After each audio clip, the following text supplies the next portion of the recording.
Yayah, kau bawa adik kau naik sekarang. Astagfirullah. Balik rumah cuci kaki.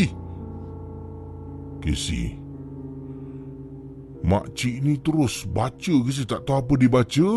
Kawan-kawan dia pun toleh ke belakang. Kawan-kawan dia pun Astaghfirullahalazim, Astaghfirullahalazim. Bayangkan saudara, rumah kakak tingkat 3, naik tangga sampai atas. Mak marah. Yayah, mana kau pergi bawa adik kau ni maghrib-maghrib? Ha? Masuk dalam cuci kaki. Kemudian Casey, dalam masa 1 jam selepas maghrib, dalam jam 8 lebih malam, makcik kawan mak dekat bawah tu naik atas. Tuk tuk tuk tuk tuk tuk tuk tuk. Mak pun buka pintu sebab waktu tu baru habis maghrib. Buka pintu. Mina, ada apa? Kakak dengar Kau tahu tak, tadi anak kau, Yaya dengan adik dia, bila dia lari waktu maghrib tu, kau tahu tak apa ikut dia balik?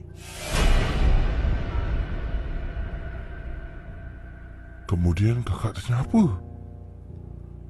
Aku nampak perempuan rambut panjang. Yang lain pun nampak. Astaghfirullahalazim. Nasib baiklah aku dengan kawan-kawan dekat situ sempat juga baca. Kalaulah kita tak duduk kat situ, dia naik atas, masuk rumah kau, macam mana? Kau pergi marah anak kau tu, si Ayah tu. Kesian aku tengok tadi dia lari tinggalkan adik dekat belakang. Casey, kata Kak Gaya, kakak kena marah Casey. Apa lagi, dah kena marah, mak pun keluarkan getah paip. Dia pergi toilet. Terima kasih ya. Terima kasih tolong anak aku. Turun bawah. Yayah, sini. Saya waktu tu kata Kak Gaya action tidur. Duduk kat kerusi depan, tapi dengar mak cakap dengan kawan. Bila habis berbual, Asa mengantuk tidur. Kena bantai Casey. Mak masuk toilet, buka getah paip tu. Sini kau. Bam, kena.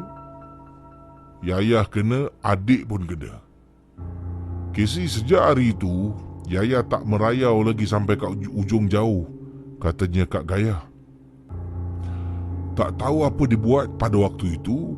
Rupa-rupanya sekarang baru tahu mereka ni sedang melakukan upacara semah, Casey. Itu kan tempat lumba kuda. Takut ada orang yang menggunakan sihir untuk membuat kuda yang mereka tikam tu menang dan menjadi kuda juara. Jadi seminggu sekali Tok Sami akan datang buat upacara pembersihan. Upacara yang mana akan letak jin-jin dekat kawasan racing kuda tu, supaya orang yang ada niat menggunakan jin tak boleh ke hadapan dan tak boleh membuat kuda dia menang. Itulah pengalaman Kak Gaya, Casey. Casey tanyalah orang tinggal kuartus Bukit Timah. Diorang tahu tentang hal ini. Sekian, terima kasih. Selamat malam seram. Cerita-cerita seram malam ini adalah sekadar perkongsian saja yang telah dan kita simpan, dan yang syilid jangan dicari.